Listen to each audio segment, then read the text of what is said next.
राधे राधे, राधे कृष्णा, जय शिव शंभू, हर हर महादेव, जय बाबा विश्वनाथ की। उम्मीद होगा कि आप लोग स्वस्थ होंगे, मस्त होंगे, अच्छे होंगे। मैं भी स्वस्थ हूँ और अच्छी हूँ। ये सब महादेव की कृपा है और सदा सभी बनी रहें। इसलिए सर्वदा सभी प्रभु का नाम, अपने-अपने इष्ट का नाम लेते रहिए। क्योंकि आनंद बाहर ढूँढने में बस दुःख है, दर्द है और समस्याएँ हैं। बस हरि नाम में आनंद ढूँढने में आनंद ही आनंद मिलेगा और आपकी सारी समस्याओं का समाधान भी। इसलिए सदैव अपने ईश्वर से जुड़े रहिए। जय श्री शंभू। हर एक चीज़ पे वीडियो हैं, हर चीज़ पे कुछ ना कुछ सभी का टॉपिक है बनाने का। आज मेरा जो वीडियो का टॉपिक है मेन है समय। समय जो आज का दौर चल रहा है। हर एक पेरेंट्स, ऐसा कोई भी हो जो मुझे कमेंट करके बताएगा कि जो पेरेंट्स हो, कोई ऐसा चाहता है कि मैं जैसा जीवन बिताया मेरा बच्चा भी वैसा ही बिताए।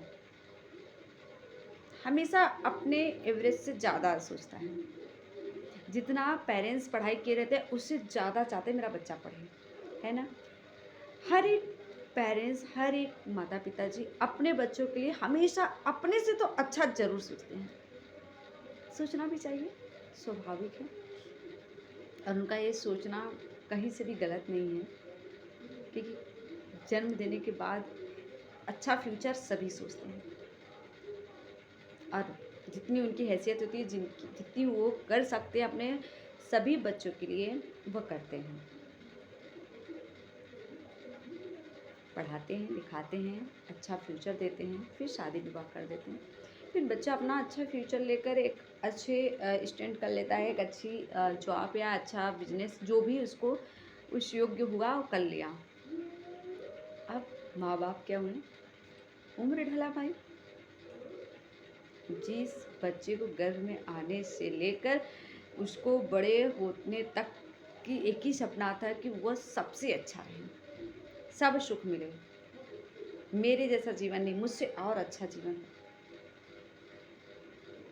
और उसी माँ-बाप को एक दिन उसी बच्चे को देखने के लिए उसे समय लेना पड़ता है या बच्चे के पास समय नहीं रहता।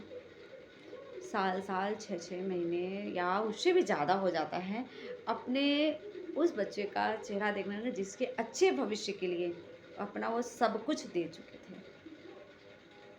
समय भी, धन भी, मन और प्रेम, व्यवहार अपना सब कुछ न्यौछावर कर दिए। अब उसी से समय पाने के लिए, उसको देखने के लिए, उससे लाड करने के लिए या लाड पाने के लिए वो आप तरसते हैं। बस इसी पे एक छोटी-सी मैं कहानी आप लोगों को सुनाऊँगी। बात देखिए, कोई बात बहुत बड़ी नहीं होती। बात तब तक बड़ी नहीं होगी जब तक आप उसपे मनन चिंतन नहीं करेंगे। ये कहानी जहाँ तक जाए, जो भी सुने, एक बार ज़रूर सोचिएगा। देखिए, पेरेंट्स को ज़रूरत के हिसाब से तो सभी को सबकी ज़रूरत है, लेकिन एक माता-पिता को ना सबसे ज़्यादा ज़रूरत जो होती है, अपना बच्चा हो या बेटा हो या बेटी हो या बहू हो, कोई भी हो, अगर किसी 24 घंटे में कोई ऐसा टाइम बना ले कि हाँ, इतना टाइम हम अपने परिवार के साथ बैठेंगे, उनसे बात करेंगे, उनको समझेंगे। ये मैं इसलिए कह रही हूँ कि आप अगर नहीं समय होगा ना, तो अपनी बचपना को एक बार ज़रूर याद करिएगा कि जब आप छोटे रहते रहेंगे तो होता होगा ना कि यार पापा रोज़ ड्यूटी करते हैं, एक दिन की भी छुट्टी नहीं है, मेरे साथ खेलते नहीं हैं, मेरे साथ बैठते नहीं हैं, मेरे साथ बात नहीं करते, मुझे घुमाने नहीं ले जाते।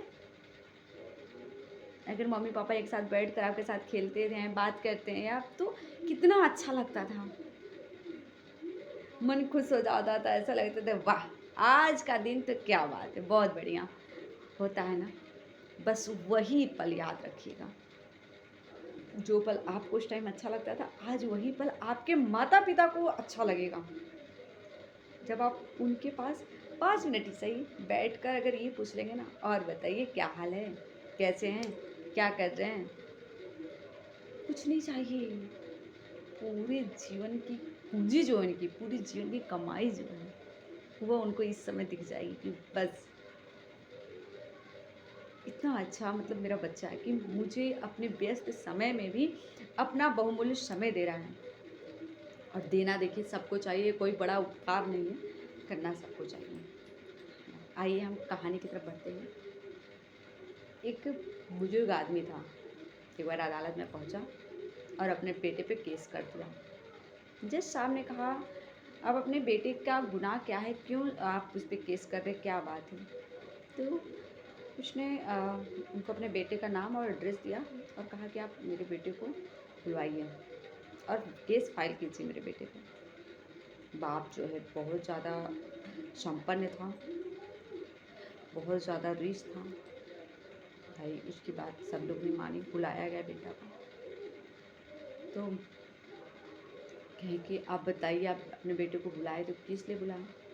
तो बाप ने कहा कि मेरे बेटे को मुझे हर महीने की खर्च देना पड़ेगा। तो जज ने साहब ने कहा वो तो ठीक है बेटा, अगर योग्य है, कमा रहा है तो ज़रूर देना चाहिए, पर आप भी तो संपन्न हैं, आपको तो नहीं लगता है कि ज़रूरत पड़ेगी? क्या नहीं, फिर भी हमको चाहिए। मेरे बेटे को यह आप अ, बोलिए, अदालत से जारी करिए कि वो हर महीने का खर्चा मुझे देगा। तो जज साहब ने कहा ठीक है, फिर कितना खर्चा? तो बोला कि मुझे हर महीने 100 रुपया ही, मेरा बेटा हर महीने उसी तारीख को, उससे ना एक दिन पहले ना एक दिन बाद, मेन दिन लाकर मेरे हाथ पे देगा और आएगा, मेरा बेटा है, किसी और के हाथ से नहीं। मेरा बेटा आकर मेरे हाथ पे 100 रुपया देकर जाएगा और उसमें लेकिन किंतु नहीं, हर महीने आना है। बेटा जो भी आदेश होता है मान लेता है, कहता है ठीक है मैं हर महीने आऊँगा, हर महीने आपको देकर जाऊँगा। चला जाता है। फिर वह बूढ़े आदमी भी जाने लगते हैं तो जज साहब आवाज़ देते हैं, वो रुक जाता है।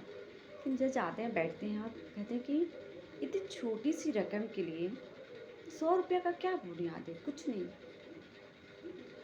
आप क्या इतने सारे काम करने वाले हैं कि आप उन्हें इतने सारे पेमेंट कर रहे हैं और आप 100 रुपये के लिए अपने बेटे पे केस कर दिए? तो बूढ़ा आदमी हंसने लगा, बोला 100 रुपया बस एक बहाना है अपने आप को अपने में जीने का। ये जो मेरा बेटा है ना, इसके पास इतना समय नहीं है कि मुझे एक पल का, 1 मिनट का भी कॉल करके मुझसे बात कर पाए। हम पति पत्नी इसके आवाज़ सुनने के लिए तरस जाते हैं, देखने की तो बहुत दूर की बात है। इसके पास इतना टाइम नहीं रहता। और हमारा एक ही बेटा है, सारी संपत्ति, सारी दौलत, सब सुख होकर सब कुछ है, पर जिससे हमें सुख मिलता है, जिससे हमें आनंद मिलता है, वह एक पल भी नहीं है। और वह सब आनंद, सब सुख, सब कुछ मेरे इस बेटे में है, हम दोनों का। और इसके पास टाइम नहीं है, तो बस इसको उतने पल का भी अगर टाइम मिलेगा, इसलिए मैंने केस किया कि यह उससे बध रहेगा तो मुझे हर महीने उस 100 रुपये के बहाने हम दोनों से मिलने आएगा और हम दोनों उतने में इसको देखकर अपना सारा सुख, सारा आनंद की अनुभूति कर लेंगे और सारे दुखों को भूल जाएंगे। तो जज साहब ने कहा कि तुम पहले बताए होते तो इसकी उसको कड़ी से कड़ी में सजा दिलाता। बूढ़ा बाप ने हंसने लगा, कहा जिससे प्रेम करते हैं और जो स्वयं में हो, खुद को खुद का क्या सजा दिया जाए? हम उससे देखना चाहते हैं, उसको तकलीफ देना नहीं चाहते ना जज साहब। हम बस इतना चाहते थे कि हर महीने हम दोनों पति पत्नी से मिलने आए किसी बहाने, बस वो बहाना मिल गया। अब हम लोग को कुछ नहीं चाहिए। जज साहब की आंखों से भी अश्रु छलकने लगे। बूढ़ा बाप भी आंखों में आंसू लेकर जज साहब से विदा लेता है और घर की तरफ प्रस्थान कर देता है। जय श्री राम। इस कहानी का कुछ ज़्यादा वो नहीं है, लेकिन बस इतना है, आज कहीं ना कहीं इस चीज़ से सभी घर में सभी लोग परेशान हैं। सबको ये लगता है कि शादी विवाह कर लेने के बाद जिम्मेदारी बेशक बढ़ जाती है, इसमें कोई दो राय नहीं है। लेकिन कोई नई जिम्मेदारी लेने पे पुरानी जिम्मेदारी नहीं खत्म होती, ये भी बहुत ध्यान रखने वाली बात है। आप जैसे हमेशा खुद को एक बचपना ज़रूर रखिएगा, खुद के बचपन को याद रखिएगा कि पापा जब घर आते थे या मम्मी घर आती थी, तो जैसे आप झपक के जाते थे, गले लगते थे, बात करते थे। पापा 100 मतलब कितना भी थके हों, लेकिन आपके पास बैठना, आपसे बात करना, लाड करना, फिर अपना कपड़े चेंज करना, पानी पीना, जो भी करते थे, आपको आनंद आता था। अगर आए पापा जी आपको भगा दें, तुम पास आओ, हटो हटो, अभी बाद में आना, जाओ यहाँ से, कैसा लगेगा? मन दुखी हो जाता था, एक कोने में बैठ कर रोने लगते थे। बचपना की मैं बात कर रही हूँ। तो वह चीज़ें हमेशा याद रखिएगा कि वह चीज़ें आपको अच्छी नहीं लगती थी। आज ये इस एज में जब माँ बाप आपके विवाह करा दिए, आपको संपन्न बना दिए, तो आप आ रहे हैं सीधे अपने काम से आए, अपने घर में गए, फिर कोई मतलब नहीं है, ये नहीं होना चाहिए। आपके पास 2 पल ही टाइम है, तो सर्वप्रथम पहले उनके पास आइए, बैठिए, बात करिए, फिर अपनी दिनचर्या जो भी करिए। पर उनसे मिलना मतलब खुद से मिलना होता है। बाकी आप लोग की जो राय होगा कमेंट में ज़रूर बताइएगा।